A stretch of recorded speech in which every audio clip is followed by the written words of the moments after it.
الرحمن الرحیم۔ آدم علیہ السلام سے محمد صلی اللہ علیہ وسلم، حضرت ہود علیہ السلام، پارٹ نمبر 7 ہے یہ۔ بچوں، اگر ہود علیہ السلام کا ذکر قرآن شریف میں بار بار آتا ہے، سورہ اعراف، سورہ ہود اور سورہ حشر وغیرہ میں اس کی تفصیل موجود ہے۔ ہود علیہ السلام کے بارے میں حضرت نوح علیہ السلام کی اولاد مدتوں تک دنیا میں بسی اور آہستہ آہستہ پھر خدا تعالیٰ کو بھول گئی۔ شیطان نے پھر ان کو بھلا کر بتوں کی پوجا پر لگا دیا۔ خداوند تعالیٰ جو اپنے بندوں پر بڑا رحم کرنے والا ہے، اس نے پھر حضرت ہود علیہ السلام کو اپنا پیغمبر بنا کر ان لوگوں کے پاس بھیجا، اور انہوں نے اپنی قوت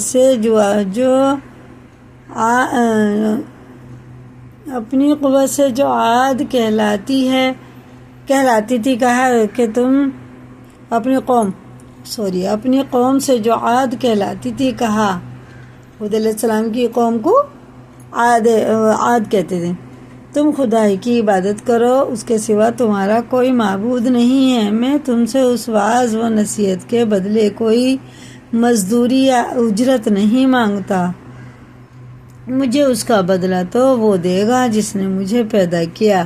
ہر نبی یہی بات کہتا ہے۔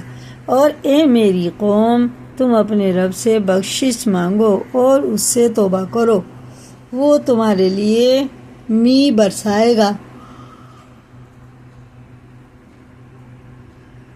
جس سے تمہارے کھیت اور باغات اچھے ہوں گے اور تمہاری طاقت بہت بڑھا دے گا۔ وہ بولے کہ ہود، ہم تمہارے کہنے سے اپنے بتوں کو نہیں چھوڑ سکتے، تم کوئی نشانی دکھاؤ۔ ہم تو یہ سمجھتے کہ ہمارے بتوں میں سے کسی نے تم پر عصیب کر دیا ہے اور تم دیوانے ہو گئے ہو، کسی بت نے تم پہ جادو کر دیا اور تم پاگل ہو گئے۔ حضرت ہود علیہ السلام نے کہا کہ تم سب مل کر میرے لیے جو تدبیر کرنی چاہو کر لو اور مجھے مہلت بھی نہ دو۔ میں خدا پر بھروسہ رکھتا ہوں جو میرا اور تمہارا پروردگار ہے۔ میرے ساتھ اللہ تعالیٰ نے تمہیں جو پیغام بھیجا تھا وہ میں نے تمہیں پہنچا دیا، جو اللہ نے بولا تھا وہ میں نے تمہیں بتا دیا۔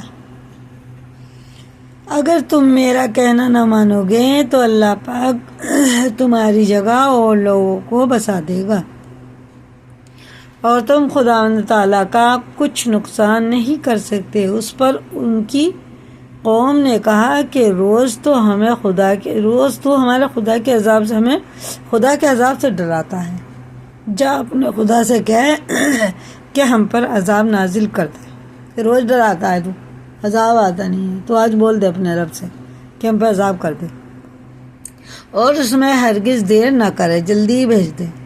حضرت ہود علیہ السلام پر جو ایمان لائے تھے وہ غریب اور کمزور تھے، اور جو کافر تھے وہ مالدار اور سردار تھے۔ ان سب نے حضرت ہود علیہ السلام کا مذاق اڑایا۔ آسمان پر ایک بادل نمودار ہوا جسے دیکھ کر یہ سمجھے کہ بارش ہونے والی ہے۔ حضرت ہود علیہ السلام کو اللہ تعالیٰ نے بتا دیا تھا کہ یہ عذاب ہے، چنانچہ وہ ایماندار لوگوں کو لے کر بستی سے باہر چلے گئے۔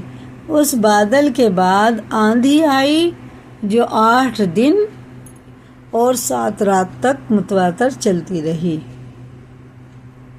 کیسے آندھی ہوگی؟ تھوڑی دیر کے لیے آندھی آ جائے کیا حل کر دیتی ہے، اتنا ڈر لگتا ہے بہت ہی۔ وہ 7 جو وہ آئے 8 دن اور 7 رات، یہاں تک کہ سب کافر مر گئے اور نیست و نابود ہو گئے، صرف اللہ تعالیٰ پر ایمان لانے والے ہی باقی بچ گئے۔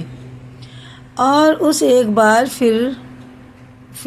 اس طرح ایک بار پھر اللہ تعالیٰ کی زمین کافروں اور مشرکوں سے خالی ہو گئی۔ اسی کو یاد کریں، لائک کریں، دوسروں کو بھی شیئر کریں، اور نئے چینل پہ سبسکرائب کریں، اور اپنے نبیوں کے بارے میں تھوڑا تھوڑا جانیں، جو جتنا قرآن شریف میں ہے۔ ورنہ ان کی کتابیں بھی آتی ہیں. قوم ہے وہ اب ایک کل آئے گا حضرت صالح علیہ السلام کے بارے میں. ٹھیک ہے نا، کل بتائیں گے. پارٹ نمبر 8 ہوگا اور حضرت صالح علیہ السلام کے بارے میں. اللہ حافظ.